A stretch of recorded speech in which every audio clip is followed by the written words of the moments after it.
大家好，我係物理治療師 Jeffrey。你以前有冇試過根據我嘅影片嘗試喺屋企進行復位，但係做完復位之後好似更加暈，好想嘔咁樣？或者有冇試過我哋做完復位，雖然個感覺好似好啲啲，但係咧個情況好似未完全改善，好似仲有啲暈暈地咁樣。嗱，今日我哋呢條影片咧，最主要會講述兩個最重大嘅錯誤，點解我哋嘗試屋企做復位，但係我哋未能成功。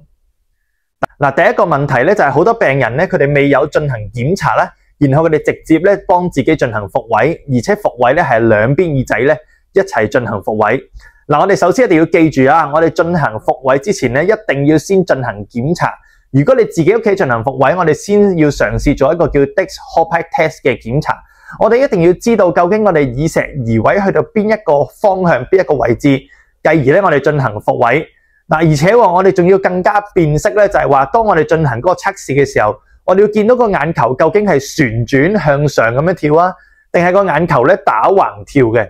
如果個眼球係旋轉咁樣跳嘅話咧，就代表我哋 Apley 呢個方法咧係可以解決到問題，因為咧耳石移位咧，我哋係移位咗打橫方向嘅半規管。好啦，咁但係咧，如果個眼球咧，我哋叫做測試嘅時候，見到眼球咧係打橫咁樣跳嘅時候咧，其實某程度咧，我哋嘅 Apley 呢個方法咧，就對於個耳石復位或者呢位病人咧係冇效噶啦。你做 Apley 呢個方法嘅話咧，會對呢位病人嘅問題咧會更加惡化嘅。所以咧，我哋要進行任何治療之前咧，我哋一定要做咗 Dix-Hallpike Test。我哋一定要知道究竟耳石移位去到邊一個方向，同埋耳石我哋究竟移位個性質係點樣，繼而我哋要揀合適嘅復位方法咧，幫自己進行復位。當然啦，如果你話治療師，如果我唔知道自己個眼球點樣跳，或者我冇信心幫自己復位嘅話，我哋當然係揾我哋嘅物理治療診所咧，去幫助大家進行復位。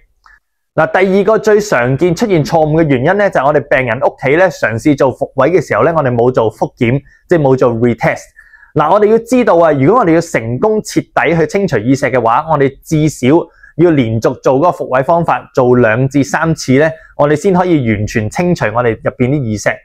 咁所以第一啦，就係話如果你唔做復檢嘅時候，你唔知道自己有冇徹底清除，你唔知道究竟啲耳石仲有冇殘餘物係留喺個半規管裏邊。唔做復檢嘅話，我哋唔知道究竟啲耳石，究竟粒耳石有冇會轉換咗位置，因為咧好得意嘅，我哋啲耳石咧會由一個向後嘅半規管轉移去到打橫嘅半規管嘅。所以如果你唔做復檢嘅情況之下，有機會我粒耳石由向後半規管，佢哋轉移咗打橫嘅半規管，所以咧佢哋會出現，如果你再做同一個 Apley 嘅方法嘅話咧，我哋係有機會出現強烈嘅嘔心感嘅。咁所以喺呢個情況之下咧，就係話當如果你唔做復檢嘅話咧，我哋會有機會就係話我哋唔知道究竟粒耳石係咪徹底清除。當然啦，我哋都講啦，就係話當你做嘅過程，你屋企嘗試做，但係你做嘅過程好唔舒服嘅話，我哋係絕對建議你去揾我哋物理治療師咧，去幫你去重新去檢查啦，同埋幫你由最專業嘅角度咧，去幫你判斷究竟你耳石移位咧去到邊一個方向，去幫你解決個問題。我哋以往試過有啲病人咧，就係話當屋企嘗試不斷自己做復位，但係做嚟做去都做唔到，甚至係有機會更加咧令到耳石除咗打橫，除咗有機會跌咗落去打橫嘅方向咧，更加有機會跌咗落去向前嗰個方向嘅。咁所以咧，我哋叫之後我哋叫做復位嘅方法，或者叫做復位嘅過程，或者個難度咧，相對上咧會複雜好多。